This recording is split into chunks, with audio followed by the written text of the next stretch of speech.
साथियों, जय श्री कृष्ण, राधे राधे, ओम नमः शिवाय, हर हर महादेव।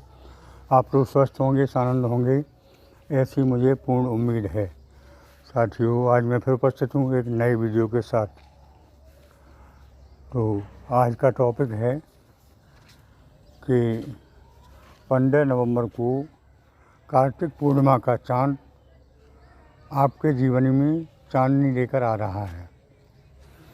जैसा कि थंबनेल में लिखा है, सही बात है, क्योंकि ये कार्तिक पूर्णिमा का चाँद आपके जीवन में विशेष हो सकता है। साथियों, बहुत दिनों से चली आ रही परेशानियों का अंत होगा, क्योंकि इस दिन लक्ष्मी नारायण योग बन रहा है। लक्ष्मी नारायण योग, धन योग आपके जीवन में विशेष परिवर्तन लेकर आ रहा है। साथियों, बहुत दिनों से चली आ रही समस्याओं का अंत हो सकता है, क्योंकि 14 नवंबर को शनि भी मार्गी हो रहे हैं। तो शनि का मार्गी होना भी ये आपके लिए शुभ संदेश है। साथियों, आगे मैं बताऊं कि ये कार्तिक पूर्णिमा का आपके जीवन में क्यों महत्व है, ये ही क्यों खास है। इस दिन स्नान ध्यान की पूर्णिमा है। ये गंगा स्नान करते हैं लोग, इस पूर्णिमा को विशेष पवित्र मानते हैं और लव लाइफ के लिए भी जोड़े मिलकर बाहर देशाटन को जाते हैं। कहने का मतलब ये है कि ये जो पूर्णिमा है वो खास पूर्णिमा है और ग्रहों का परिवर्तन कुछ ऐसा हो रहा है जिससे ये पूर्णिमा और ख़ास अब की बार हो रही है। तो साथियों, ज़िंदगी में मनुष्य पर ग्रहों का खेल होता है और इसका ज़रूर असर पड़ता है, क्योंकि ग्रहों की उथल पुथल से, ग्रहों के परिवर्तन से ही मानव जीवन में परिवर्तन आता है। आप देखते हैं, कभी सुख आते हैं, कभी दुख आते हैं, कभी संकट की घड़ी होती है तो कभी बहुत खुशी की घड़ी होती है। ये सब परिवर्तन ज़िंदगी में चलते रहते हैं और ये होते क्यों हैं? मात्र ग्रहों के परिवर्तन से। साथियों, कुछ लोग नहीं मानते हैं, लेकिन मानना पड़ता है, क्योंकि ग्रहों का परिवर्तन आदमी के जीवन में परिवर्तन लाता है। तो साथियों, आगे बताएं कि इस समय से क्या परिवर्तन आ रहा है। लाइफ, कैरियर, पारिवारिक जीवन, नौकरी, व्यापार धंधे, सब कुछ में क्या परिवर्तन आ रहा है। तो साथियों, ये परिवर्तन कुछ ऐसा हो रहा है जो कि आपको धीरे धीरे एहसास होगा।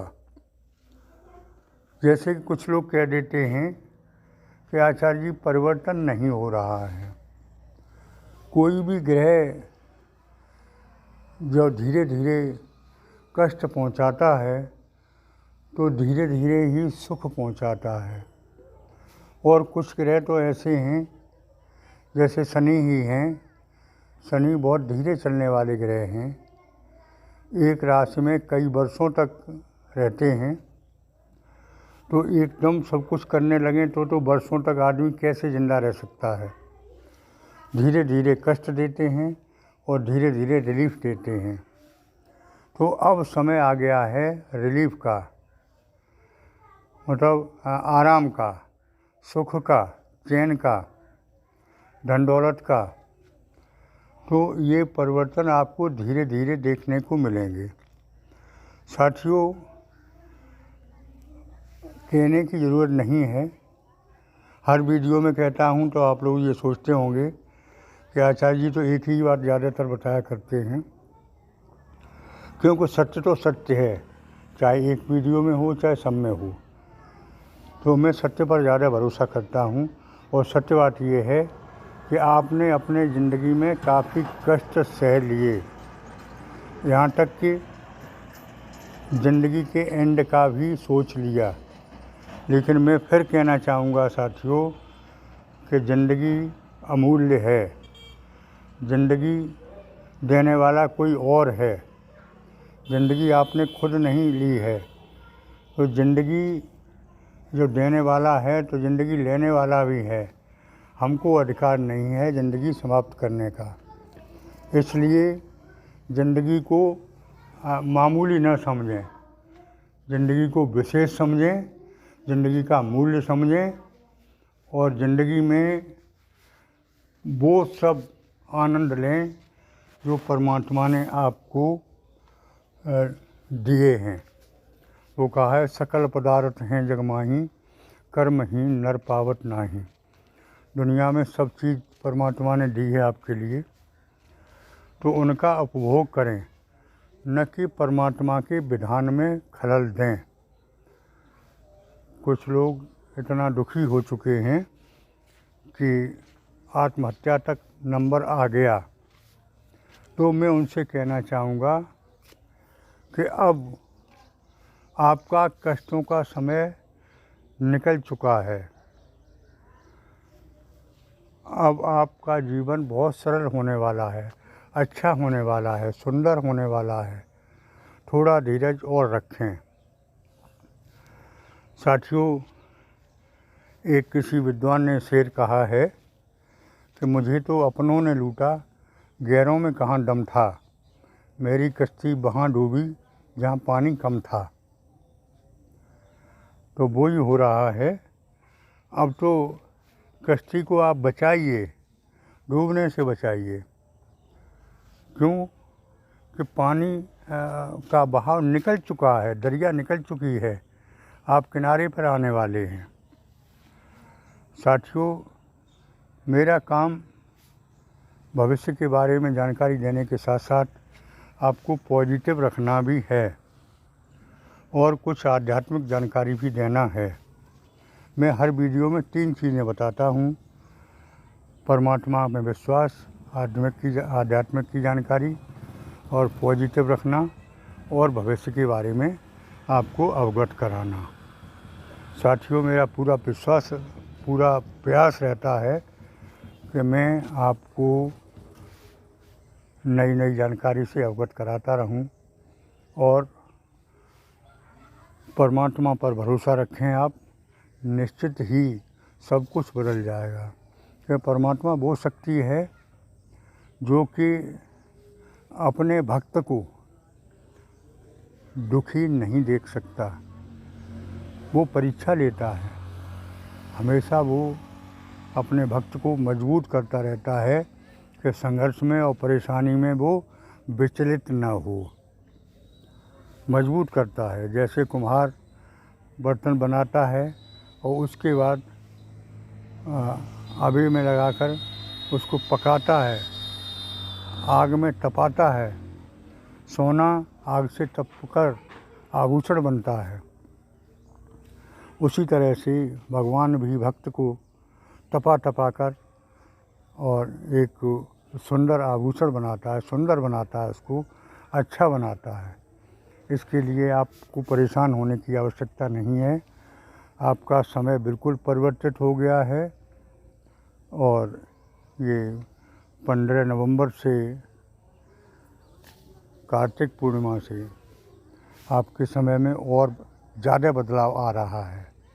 लेकिन ये मन सोच लेना कि उसी दिन छप्पर फाड़ के मुझे सब कुछ मिल जाएगा। उसके बाद से चेंज आना शुरू हो जाएगा और ये चेंज फिर आपके जीवन में चमक लाएगा, खुशियाँ लाएगा, बहारें लाएगा। आपके रुके हुए काम बनने लगेंगे। नौकरी की अड़चनें ख़त्म होने लगेंगी धीरे धीरे। हाँ, फिर भी मैं बता रहा हूँ आपको कि कुछ बातों का थोड़ा ध्यान रखना है, जैसे गुस्सा पर कंट्रोल रखनी है, किसी से अपशब्द नहीं कहने हैं, परमात्मा में विश्वास रखना है, आस्था रखनी है, क्योंकि परमात्मा के बिना कोई काम नहीं होता है। उसकी सत्ता के बिना हवा भी नहीं चलती है। वो कहा है ना, तेरी सत्ता के बिना खिले नहीं क्यों फूल, मतलब कुछ नहीं होता है उसकी सत्ता के बिना। तो उस पर विश्वास रखिए, वो आपको गिरने नहीं देंगे। सबके परमपिता हैं, बच्चे को माँ बाप देखते हैं, खिलाते हैं, लेकिन गिरने नहीं देते। इसी तरह से जिनको आस्था और विश्वास है परमात्मा में, उनको वो अपना बच्चा समझ के खिलाते हैं और गिरने नहीं देते। साथियों, दुश्मन आपके परास्त होने लगेंगे, धीरे धीरे नतमस्तक होंगे। खूब परेशान किया है, खूब राजनीति करी है, वो उनका अब अंत होता दिखाई दे रहा है। साथियों, कुल मिला के मैंने शॉर्ट में बता दूं, ज़्यादा लंबी बात क्या है, कि 15 नवंबर कार्तिक पूर्णिमा से, जैसा कि मैंने थंबनेल में लिखा है कि आपके जीवन में भी चांदनी खिल जाएगी। सही बात है, क्योंकि जब ग्रहों का परिवर्तन हो रहा है और इतना परिवर्तन हो रहा है कि आपके जीवन में चेंज आने वाला है। साथियों, आगे मैं कहना चाहूँगा कि आपके रिश्ते मजबूत होंगे, लव लाइफ में सफलता मिलने के योग हैं, विवाह के चांस हैं, नौकरी के भी चांस हैं। सब कुछ परिवर्तन उल्टा हो जाएगा, ऐसा आपने सोचा भी नहीं वैसा हो सकता है। साथियों, आज की वीडियो में इतना ही। जो लोग कुंडली का विश्लेषण कराना चाहें वो संपर्क कर सकते हैं, और प्राण प्रतिष्ठा की वही भोलेनाथ की जो फ़ोटो चाहें वो नाम पता भेजकर मंगा सकते हैं। साथियों, आगे फिर मिलेंगे नई वीडियो के साथ, और उपाय के रूप में मैं हर वीडियो में बताया करता हूँ, भगवान भोलेनाथ का ओम नमः शिवाय मंत्र का जाप करते रहें, अपने इष्ट को ना भूलें। साथियों, आज इतना ही। जिन लोगों ने चैनल को सब्सक्राइब नहीं किया है अवश्य कर दें, और कमेंट बॉक्स में ओम नमः शिवाय महामंत्र को लिखें। धन्यवाद।